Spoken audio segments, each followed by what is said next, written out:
A shark can lose a tooth in violence and not care, not because it heals better, because the replacement was already waiting. Now compare that to you. Lose one adult molar, and your body does something strangely final. It bleeds. It seals. The gum closes. The bone remodels.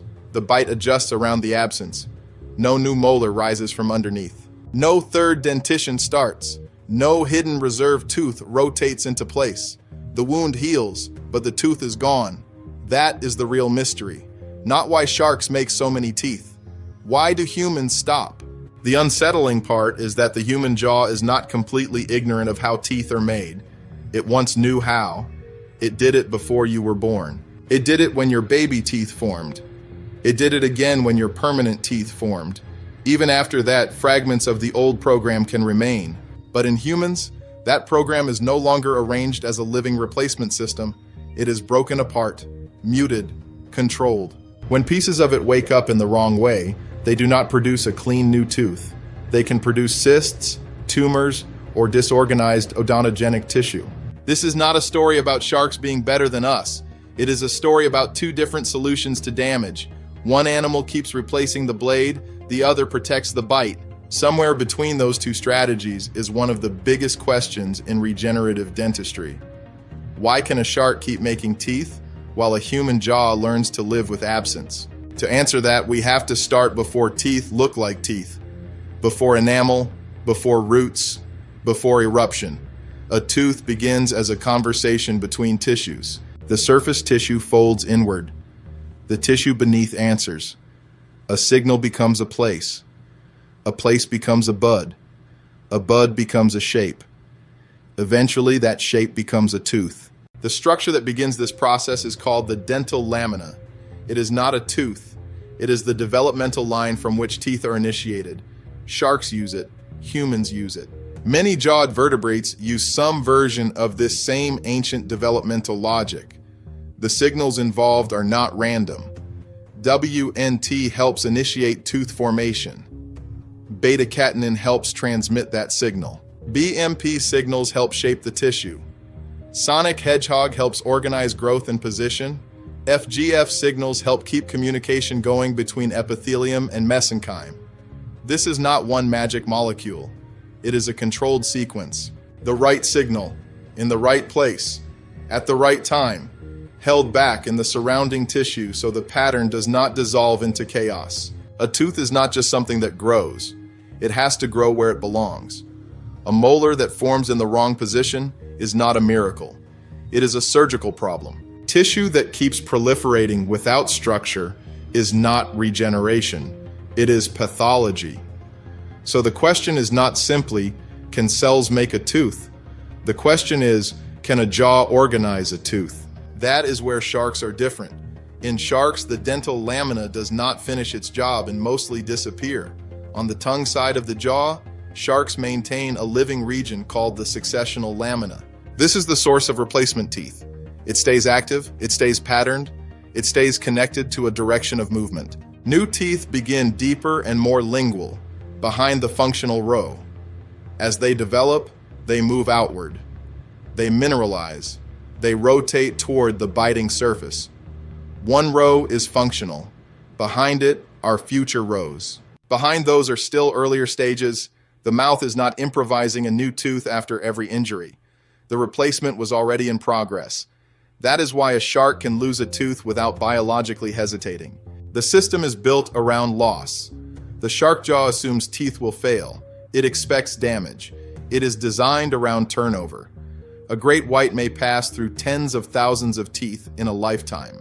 Other sharks cycle through huge numbers depending on species, diet, tooth position, temperature, and lifespan. But those teeth are not infinite. That is the first myth to kill. Sharks do not have unlimited teeth. They have continuous replacement. Unlimited sounds like magic. Continuous means biology is doing work. The control is the point. If WNT stayed high everywhere, a shark jaw would not make a neat replacement row. It would lose pattern. If every nearby region activated at once, the result would not be an elegant set of teeth. It would be disorder. The shark's advantage is not just that it keeps the signal turned on, it keeps the signal disciplined. A bud starts. Neighboring tissue is held back. The next position waits. Then the sequence repeats. Start, confine, shape, move, start again. A shark did not solve tooth loss by making each tooth permanent. It solved tooth loss by making each tooth temporary. Human teeth are built from the opposite philosophy. Your molars are not disposable blades. They are loaded structures embedded in bone. They have roots. They have periodontal ligament. They have blood supply and nerves. They give proprioception, meaning your brain receives information from them about pressure and position. They meet opposing teeth in a precise pattern. That precision is called occlusion. If you replace teeth constantly in a mammalian jaw, you would constantly disturb the bite. A shark can afford moving cutting edges because its teeth are attached differently and serve a different mechanical role. A human molar cannot behave like that. It has to stay put. It has to meet its opposing tooth. It has to last. This is the trade. Sharks protect feeding by replacing cutting surfaces. Humans protect feeding by preserving a stable bite. But during development, humans absolutely use the dental lamina. Baby teeth form. Permanent successor teeth form. Molars form in sequence. The system is active, patterned, and productive. Then it changes. The dental lamina no longer remains as a continuous replacement source. It fragments. Cells undergo programmed cell death, called apoptosis. The once continuous developmental structure becomes scattered epithelial remnants. These are called dental lamina rests. They are not backup teeth. They are not tiny finished teeth. They are not a secret third set waiting under the gums. They are remnants of a developmental structure that no longer has its original architecture. And architecture is everything.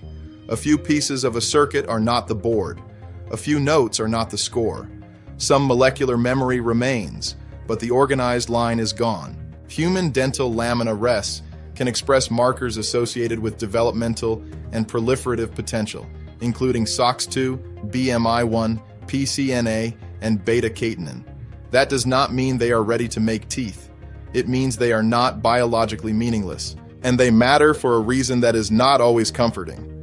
When odontogenic remnants behave incorrectly, they can contribute to lesions such as odontogenic cysts and tumors, including ameloblastoma. These are not examples of successful tooth regeneration. They are warnings. They show that old developmental tissues can still have biological force, but force without structure is dangerous. This is what makes the human story more interesting than failure. The human jaw is not merely bad at regeneration. It is controlled against the wrong kind of regeneration. The break is not just a limitation. The break is part of safety. An adult jaw is not an embryo. It is already built. It has bone density. It has nerves. It has vessels. It has roots of neighboring teeth. It has a bite that has adapted over years. It has muscles loading it every day. It has bacteria, inflammation, restorations, implants, orthodontic history, periodontal status, and mechanical forces. Starting a tooth there is not the same as starting one in a developing embryo. A real tooth is not just a crown. It needs crown pattern, root formation, dentin, enamel, eruption guidance, integration with bone, periodontal attachment, blood supply, innervation, and the right angle in the bite. Otherwise, it is not useful. It is a problem. And stranger, whole lower tooth plates can be shed together, likely with minerals recycled after swallowing. So, myth 1 falls apart. Sharks do not have unlimited teeth. They have continuous teeth. The count is finite. The schedule is species specific. The biology is a controlled conveyor. This is why the conveyor metaphor is useful, but incomplete. The belt does not merely carry finished parts. It is manufacturing the parts as they travel. Early buds are soft epithelial and mesenchymal structures. Later teeth mineralize. Then the functional route takes the bite forces, fails, sheds, and gets replaced from behind. The attachment system makes that possible. Human teeth are engineered for long service inside sockets. With a periodontal ligament that absorbs force and gives proprioception, shark teeth are cutting edges on a replaceable membrane. That is brilliant for a predator that breaks teeth on prey. It would be terrible for a human molar trying to maintain a precise bite for 40 years. The biology is therefore not just more versus fewer. It is a whole mechanical system: stem niche, signaling rhythm, connective tissue attachment, jaw cartilage, diet, and replacement timing all working together. Now look at the human side. During development, humans absolutely use a dental lamina. We form deciduous teeth, then permanent successors, and the molars form sequentially. But after that, the lamina does not remain as an active conveyor. It fragments. Cells undergo programmed apoptosis. The once continuous tooth-making band breaks into scattered epithelial islands in the gingiva. These are called dental lamina rests. The surprising part is that they are not biologically blank. Work from Rash, Smith, Fraser, and colleagues reported that human dental lamina rests can still express markers associated with the active shark lamina, SOX2, BMI1, PCNA, and beta-catenin. In plain English, the workers are still standing around in the rubble. The factory floor was dynamited, but not every worker left the building. That is why the story is not only evolutionary, it is clinical. When these epithelial remnants reactivate the wrong way, they can contribute to odontogenic cysts and tumors, including ameloblastoma. Oral and maxillofacial surgeons know these lesions well. They are not shark teeth growing in your gums, literally. But biologically, they reveal the same uncomfortable truth. Dormant tooth development tissue can still misbehave. So myth 2 also needs correction. Sharks are not cavity-proof because their enamel is magic. The practical answer is turnover. A tooth that is going to be shed soon has less time to become a long-term decay problem. Humans chose the opposite strategy. Keep the teeth, fit them precisely, maintain them for decades. The machinery is not gone. The brake is on. And in humans, that brake is normally a good thing. Without it, the quiet rests of the dental lamina can become pathology instead of regeneration. The word apoptosis matters because shutdown is active. The lamina is not simply forgotten, it is dismantled. Cells receive death signals, the sheet loses continuity, and the remaining islands become separated from the developmental geometry that once told them where a new tooth should form. That loss of architecture is as important as loss of signaling. A single surviving epithelial island is not automatically a tooth factory. A real tooth needs position, polarity, mesenchymal instruction, mineralizing cells, eruption path, and integration with the bite. The human rests preserve clues from the program, but they no longer sit inside the intact conveyor. That is the safety problem. The same residual developmental potential that makes regeneration imaginable also explains why blind reactivation would be dangerous. If you wake the wrong cells in the wrong place with the wrong signals, you do not get a useful third molar. You may get a cyst, a tumor, or disorganized odontogenic tissue.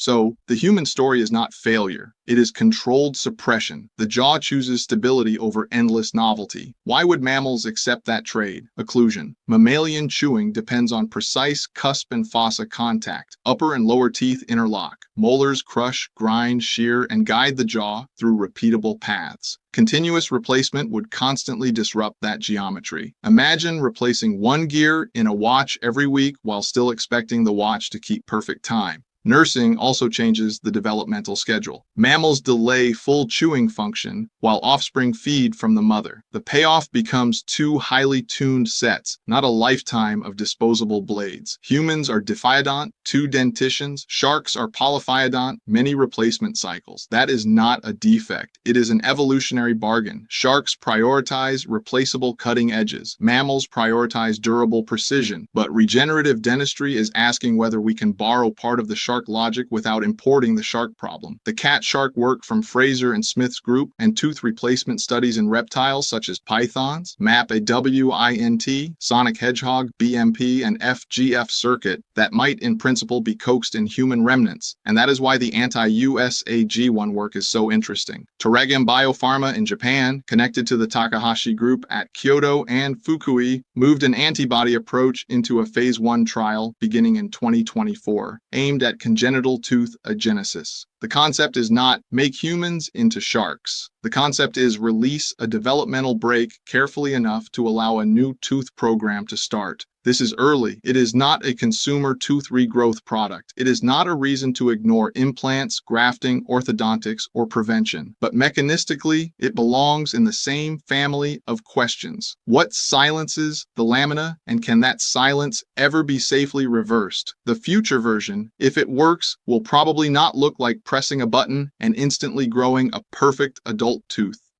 It will look more like developmental steering, choosing the right patient, the right site, the right signal, the right timing, and then monitoring whether the bud becomes organized tooth tissue instead of pathology. That is exactly why sharks matter. They show the natural version of a program that stays organized across thousands of cycles. 3 myths to retire. First, sharks have unlimited teeth. No, they have continuous replacement with finite counts and species-specific schedules. Second, sharks do not get cavities because shark enamel is magical. No, the bigger reason is time. Teeth are shed before long-term decay matters. Third, humans cannot regrow teeth because the program vanished. Not exactly. The genetic and stem cell machinery is partly present. What is missing is the right signaling environment, the right architecture, and the safety controls. That distinction matters. The goal is not hype. The goal is mechanism. If you understand the break, you understand both the promise and the danger. There is one more layer. If the shark story sounds simple, keep the factory open and the teeth keep coming, the human story is the warning label. This is why regeneration is not one switch. Turning on growth is easy compared with turning on organization. The shark's secret is not just activation. It is that activation happens inside a living layout that already knows where each new tooth should go. The successional lamina is still a line. It has polarity. It has direction. It has a source side and a destination side. The new tooth is born into a system that can move it toward function. In the adult human jaw, the remnants are scattered. It repairs the wound. A clot forms. The socket changes. The bone remodels. Soft tissue closes over. The mouth adapts to the missing structure. The body chooses repair of the wound, not replacement of the organ. That choice is rational. Neighboring teeth drift slightly, and the opposing tooth erupts into the space. Clinical medical aesthetic, dark navy background with gold highlights. But it is also frustrating. From the patient's perspective, the missing tooth is the point. You experience it as chewing differently, speaking differently, smiling differently, watching neighboring teeth drift or opposing teeth erupt into space. You experience the fact that biology healed the wound, but not the tooth. That human frustration is why regeneration is compelling. It is not just science fiction. It touches a very ordinary experience. A tooth is small, but losing one changes the system. It changes force. It changes function. It changes confidence. It changes treatment planning. But biology is not sentimental. It does not care that a missing tooth is inconvenient. It cares about development, signaling, architecture, and risk. That is the tension. We want the jaw to remember, but we need it to remember safely. The shark never forgot because it never dismantled the replacement line. Humans did not erase the tooth-making language entirely, but we scattered it and restrained it. The silence is protective. The silence is also the obstacle. That is why anti-USAG1 research gets attention. USAG1 is connected to developmental pathways involved in tooth formation.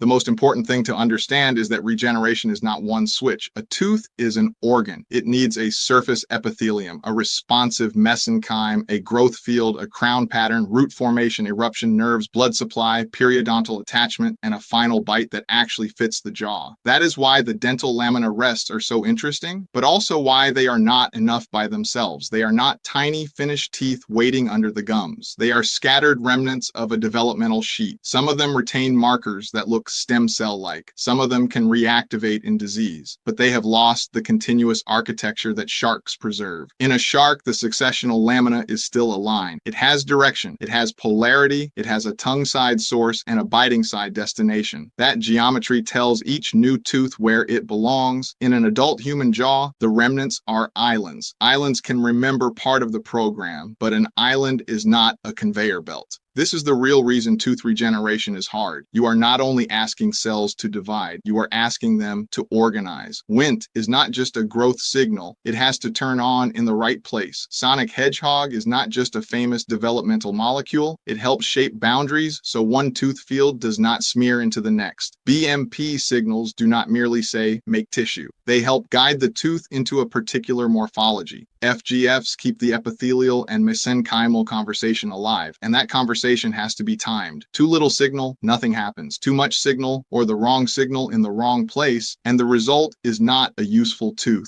That is why oral surgeons care about odontogenic cysts and ameloblastomas. They are not examples of successful regeneration. They are examples of developmental tissue losing its normal restraint. The same fact creates both the hope and the danger. The hope is that the tooth-making language is not completely foreign to the adult jaw. The danger is that waking old developmental programs without control can create pathology. So when researchers study sharks, snakes, and other animals with continuous tooth replacement, they are not looking for a cartoon upgrade. They are looking for control logic. Where does a new bud start? What prevents the neighboring bud from starting at the same time? How does the crown know whether it should become a blade, a cone, or a grinding surface? How does a replacement tooth move without wrecking the bite? And in humans, if a third tooth can be induced, how do you make sure it erupts in the correct position instead of forming a cyst deep in the jaw? That is the gap between a viral headline and real regenerative dentistry. Anti-USAG1 research is exciting because it points to a break.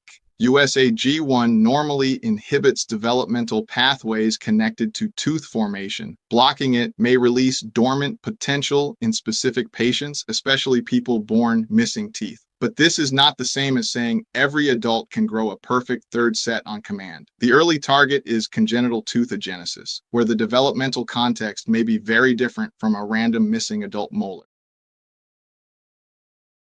The responsible version of this future is precise. It is patient-selected. It is site-specific. It is monitored. It asks not only, can we start a tooth, but can we stop the process at the right time? That is why sharks are such a useful comparison. They show what the full system looks like when the architecture never collapses. They preserve the line. They preserve the rhythm. They preserve the replacement niche. Humans preserve fragments. And fragments are enough to make the question possible, but not enough to make the answer easy. So the most surprising fact is not that sharks make many teeth. The most surprising fact is that humans still carry echoes of the same program, locked behind architecture, timing, and safety controls. The tooth factory is not simply gone. It is broken apart, muted, and guarded. And if dentistry ever learns how to call it back, the goal will not be a shark mouth. The goal will be one correct tooth in one correct place, grown slowly enough and safely enough that the jaw accepts it as its own. That would be the real miracle, not endless teeth, controlled teeth. Sharks kept the conveyor belt, humans kept the precision bite,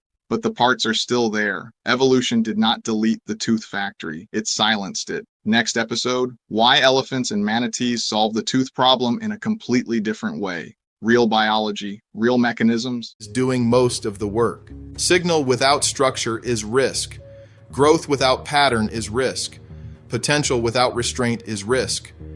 The future of tooth regeneration will be measured by whether we can make cells active. It will be measured by whether we can make them behave. Where does a new tooth begin? What keeps the next tooth from beginning too soon? How does the signal stay local? How is shape determined?